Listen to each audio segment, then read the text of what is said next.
Hello, I'm Bill Gates, Chairman of Microsoft. In this video, you're going to see the future. Who is Bill Gates? A software developer? A businessman? A philanthropist? A global health expert?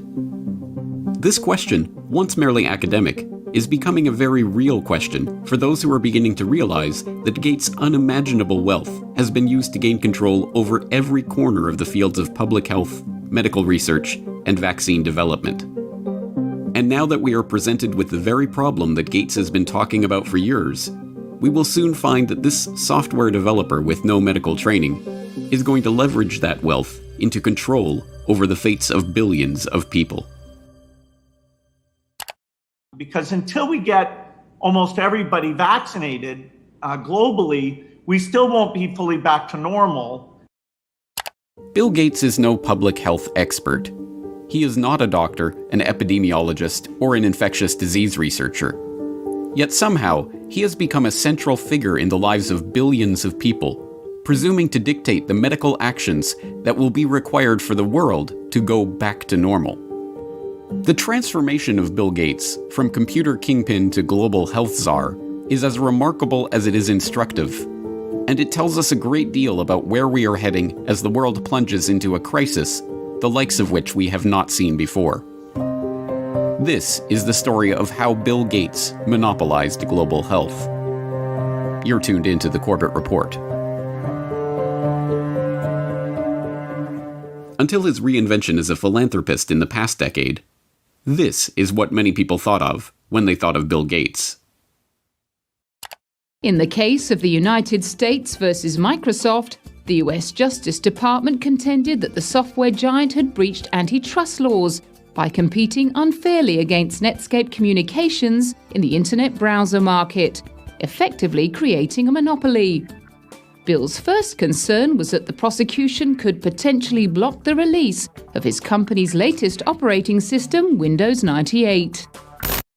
Are you asking me about when I wrote this email, or what are you asking me about? I'm asking you about January of 1996. That month. Yes, sir. And what about it? What non-Microsoft browsers were you concerned about in January of 1996? I don't know what you mean concerned. What is it about the word concerned that you don't understand?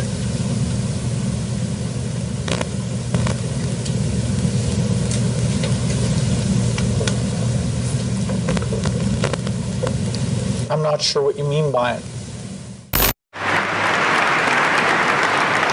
We're going to be working together on Microsoft Office, on Internet Explorer, on Java, and I think that it's going to lead to a very healthy relationship. So it's a package announcement today. We're very, very happy about it. We're very, very excited about it. And I happen to have a special guest with me today via satellite downlink. And if we could get him up on the stage right now.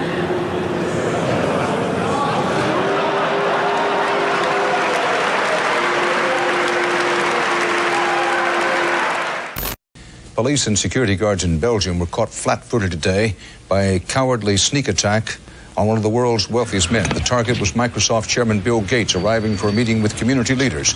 Watch what happens when a team of hitmen meet him first with a pie in the face.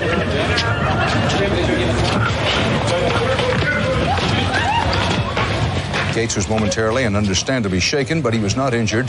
The hit squad piled on with two more pies before one of them was wrestled to the ground and arrested. The others, for at least the moment, got away. Gates went inside, wiped his face clean, and made no comment. He then went ahead with his scheduled meeting. No word on the motive for this attack. But once reviled for the massive wealth and the monopolistic power that his virus-laden software afforded him, Gates is now hailed as a visionary who is leveraging that wealth and power for the greater good of humanity. In the 22nd century, a book will be written about the entrepreneur of the 21st century. I'm sure that the person who will foremost come to the mind of those historians is certainly Bill Gates. I don't think it's hyperbole to say that Bill Gates is singularly, I would argue, the most consequential individual of our generation. I mean that. Our next guest is one of the richest and most generous men in the world. Please welcome Bill Gates. At a time when everyone is looking to understand the scope of the pandemic and how to minimize the threat, one of the best informed voices is that of businessman and philanthropist Bill Gates. The process by which this reinvention of Gates's public image took place is not mysterious. It's the same process by which every billionaire has revived their public image since John D. Rockefeller hired Ivy Ledbetter Lee to transform him from the head of the Standard Oil Hydra into the kind old man handing out dimes to strangers. Don't you give a dime, Mr. Rockefeller?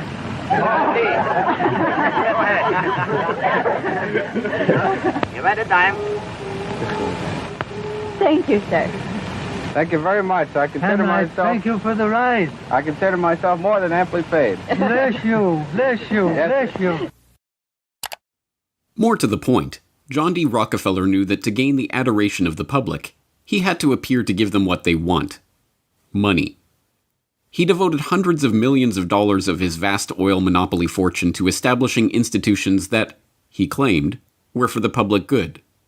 The General Education Board, the Rockefeller Institute of Medical Research, the Rockefeller Foundation. Similarly, Bill Gates has spent much of the past 2 decades transforming himself from software magnate into a benefactor of humanity through his own Bill and Melinda Gates Foundation. In fact, Gates has surpassed Rockefeller's legacy with the Bill and Melinda Gates Foundation, long having eclipsed the Rockefeller Foundation as the largest private foundation in the world, with $46.8 billion of assets on its books that it wields in its stated program areas of global health and development, global growth, and global policy advocacy. And, like Rockefeller, Gates's transformation has been helped along by a well-funded public relations campaign. Gone are the theatrical tricks of the PR pioneers. The ubiquitous ice cream cones of Gates' mentor Warren Buffett are the last remaining holdout of the old Rockefeller handing out dimes gimmick. No, Gates has guided his public image into that of a modern-day saint through an even simpler tactic: buying good publicity. The Bill and Melinda Gates Foundation spends tens of millions of dollars per year on media partnerships, sponsoring coverage of its program areas across the board. Gates funds The Guardian's global development website. Gates funds NPR's global health coverage. Gates funds the Our World in Data website that is tracking the latest statistics and research on the coronavirus pandemic. Gates funds BBC coverage of global health and development issues, both through its BBC Media Action Organization and the BBC itself. Gates funds World Health coverage on ABC News. When the NewsHour with Jim Lehrer was given a $3.5 million Gates Foundation grant to set up a special unit to report on global health issues, NewsHour communications chief Rob Flynn was asked about the potential conflict of interest that such a unit would have in reporting on issues that the Gates Foundation is itself involved in. In some regards, I guess you might say that there are not a heck of a lot of things you could touch in global health these days that would not have some kind of Gates tentacle, Flynn responded. Indeed, it would be almost impossible to find any area of global health that has been left untouched by the tentacles of the Bill and Melinda Gates Foundation. It was Gates who sponsored the meeting that led to the creation of Gavi, the Vaccine Alliance, a global public-private partnership bringing together state sponsors and big pharmaceutical companies whose specific goals include the creation of healthy markets for vaccines and other immunization products. As a founding partner of the alliance, the Gates Foundation provided $750 million in seed funding and has gone on to make over $4.1 billion in commitments to the group. Gates provided the seed money that created the Global Fund to Fight AIDS, Tuberculosis, and Malaria, a public-private partnership that acts as a finance vehicle for governmental AIDS, TB, and malaria programs. When a public-private partnership of governments, World Health bodies, and 13 leading pharmaceutical companies came together in 2012 to accelerate progress toward eliminating or controlling 10 neglected tropical diseases, there was the Gates Foundation, with $363 million of support. When the Global Financing Facility for Women, Children, and Adolescents was launched in 2015 to leverage billions of dollars in public and private financing for global health and development programs, There was the Bill and Melinda Gates Foundation as a founding partner with a $275 million contribution. When the Coalition for Epidemic Preparedness Innovations was launched at the World Economic Forum in Davos in 2017 to develop vaccines against emerging infectious diseases, there was the Gates Foundation with an initial injection of $100 million. The examples go on and on. The Bill and Melinda Gates Foundation's fingerprints can be seen on every major global health initiative of the past 2 decades. And beyond the flashy multi-billion-dollar global partnerships, the foundation is behind hundreds of smaller country and region-specific grants, $10 million to combat a locust infestation in East Africa, or $300 million to support agricultural research in Africa and Asia, that add up to billions of dollars in commitments. It comes as no surprise, then, that far beyond the $250 million that the Gates Foundation has pledged to the fight against coronavirus, every aspect of the current coronavirus pandemic involves organizations, groups, and individuals with direct ties to Gates funding. From the start, the World Health Organization has directed the global response to the current pandemic. From its initial monitoring of the outbreak in Wuhan and its declaration in January that there was no evidence of human-to-human transmission, to its live media briefings and its technical guidance on country-level planning and other matters, the WHO has been the body setting the guidelines and recommendations shaping the global response to this outbreak. But even the World Health Organization itself is largely reliant on funds from the Bill and Melinda Gates Foundation. The WHO's most recent donor report shows that the Bill and Melinda Gates Foundation is the organization's second largest donor behind the United States government. The Gates Foundation single-handedly contributes more to the World Health Body than Australia, Canada, France, Germany, Russia, and the UK combined. What's more, current World Health Organization Director General Tedros Adhanom Ghebreyesus is in fact, like Bill Gates himself, not a medical doctor at all, but the controversial ex-Minister of Health of Ethiopia, who was accused of covering up 3 cholera outbreaks in the country during his tenure. Before joining the WHO, he served as chair of the Gates-founded Global Fund to fight AIDS, tuberculosis, and malaria, and sat on the board of the Gates-founded Gavi, the Vaccine Alliance, and the Gates-funded Stop TB Partnership. The current round of lockdowns and restrictive stay-home orders in Western countries were enacted on the back of alarming models predicting millions of deaths in the United States and hundreds of thousands in the UK. Imperial College in London released a COVID-19 report, and that's where most of our U.S. leaders are getting the information they're basing their decision-making on. The report runs us through a few different ways this could turn out depending on what our responses are. If we don't do anything to control this virus, over 80% of people in the U.S. would be infected over the course of the epidemic, with 2.2 million deaths from COVID-19. That 2.2 million deaths also doesn't account for the potential negative effects of health systems being overwhelmed. From this evening, I must give the British people a very simple instruction. You must stay at home. Enough is enough. Go home and stay home. A statewide order for people to stay at home. The work of 2 research groups was crucial in shaping the decisions of the UK and US governments to implement wide-ranging lockdowns, and, in turn, governments around the world. The first group, the Imperial College COVID-19 Research Team, issued a report on March 16th that predicted up to 500,000 deaths in the UK and 2.2 million deaths in the US unless strict government measures were put in place. The second group, the Institute for Health Metrics and Evaluation in Bill Gates' home state of Washington, helped provide data that corroborated the White House's initial estimates of the virus effects, estimates that have been repeatedly downgraded as the situation has progressed. Unsurprisingly, the Gates Foundation has injected substantial sums of money into both groups. This year alone, the Gates Foundation has already given $79 million to Imperial College, and in 2017, the foundation announced a $279 million investment into the IHME to expand its work collecting health data and creating models. Anthony Fauci, meanwhile, has become the face of the US government's coronavirus response, echoing Bill Gates' assertion that the country will not get back to normal until a good vaccine can be found to ensure the public's safety. If you want to get to pre-coronavirus, that might not ever happen in the sense of the fact that the threat is there, but I believe with the therapies that will be coming online and with the fact that I feel confident that over a period of time we will get a good vaccine, that we will never have to get back to where we are right back now. Beyond just their frequent collaborations and cooperation in the past, Fauci has direct ties to Gates' projects and funding. In 2010, he was appointed to the Leadership Council of the Gates-founded Decade of Vaccines project to implement a global vaccine action plan, a project to which Gates committed $10 billion of funding. And in October of last year, just as the current pandemic was beginning, the Gates Foundation announced a $100 million contribution to the National Institute of Health to help, among other programs, Fauci's National Institute of Allergy and Infectious Diseases research into HIV.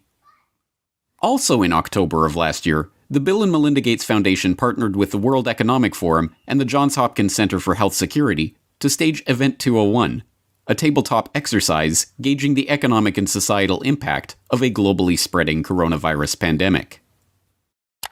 It began in healthy-looking pigs, months, perhaps years ago. A new coronavirus. The mission of the Pandemic Emergency Board is to provide recommendations to deal with the major global challenges arising in response to an unfolding pandemic. The board is comprised of highly experienced leaders from business, public health, and civil society. We're at the start of what's looking like it will be a severe pandemic. And there are problems emerging that can only be solved by global business and governments working together. Governments need to be willing to do things that are out of their historical perspective, or for the most part, it's really a war footing that we need to be on. Given the incredible reach that the tentacles of the Bill and Melinda Gates Foundation have into every corner of the global health markets, it should not be surprising that the foundation has been intimately involved with every stage of the current pandemic crisis either. In effect, Gates has merely used the wealth from his domination of the software market to leverage himself into a similar position in the world of global health. The whole process has been cloaked in the mantle of selfless philanthropy, but the foundation is not structured as a charitable endeavor. Instead, it maintains a dual structure. The Bill and Melinda Gates Foundation distributes money to grantees, but a separate entity, the Bill and Melinda Gates Foundation Trust, manages the endowment assets. These two entities often have overlapping interests, and, as has been noted many times in the past, grants given by the foundation often directly benefit the value of the trust's assets.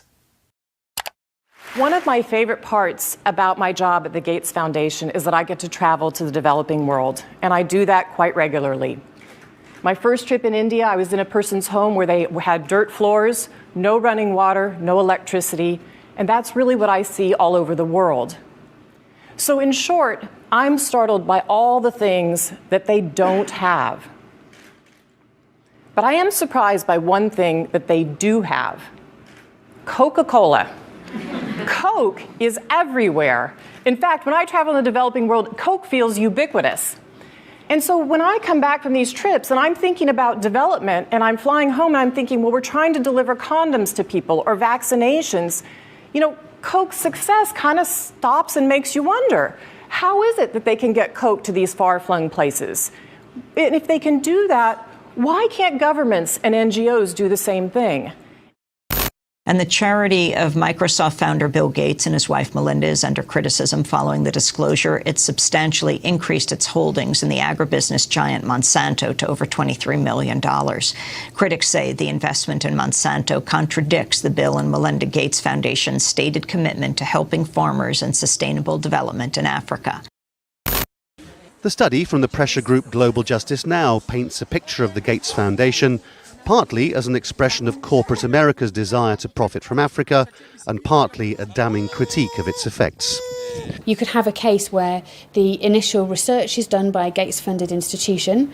The media reporting on how well that research is conducted is done. The media outlet is a Gates-funded outlet, and maybe a Gates-funded journalist from a media programme, and then the programme is implemented more widely by a Gates-funded NGO. I mean, there are some very insular circles here.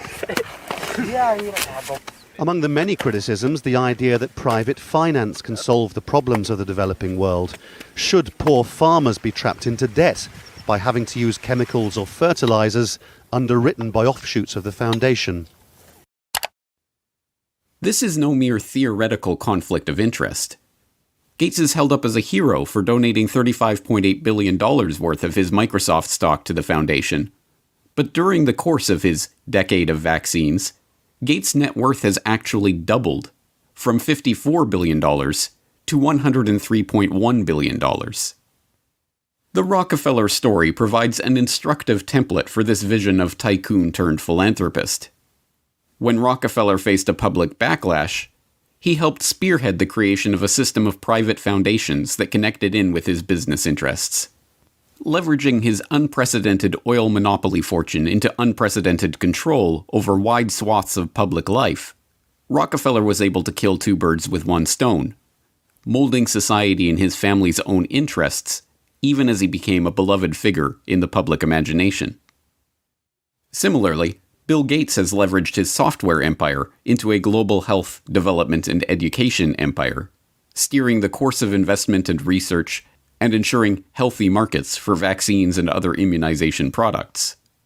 And, like Rockefeller, Gates has been transformed from the feared and reviled head of a formidable hydra into a kindly old man, generously giving his wealth back to the public. But not everyone has been taken in by this PR trick. Even The Lancet observed this worrying transformation from software monopolist to health monopolist back in 2009, when the extent of this Gates-led monopoly was becoming apparent to all. The first guiding principle of the Bill and Melinda Gates Foundation is that it is driven by the interests and passions of the Gates family. An annual letter from Bill Gates summarizes those passions, referring to newspaper articles, books, and chance events that have shaped the foundation's strategy. For such a large and influential investor in global health, is such a whimsical governance principle good enough? This brings us back to the question: who is Bill Gates? What are his driving interests? What motivates his decisions? These are not academic questions. Gates's decisions have controlled the flows of billions of dollars, formed international partnerships pursuing wide-ranging agendas, ensured the creation of healthy markets for big pharma vaccine manufacturers. And now, as we are seeing, his decisions are shaping the entire global response to the coronavirus pandemic. Next week, we will further explore Gates's vaccination initiatives, the business interests behind them, and the larger agenda that is beginning to take shape as we enter the new normal of the COVID-19 crisis.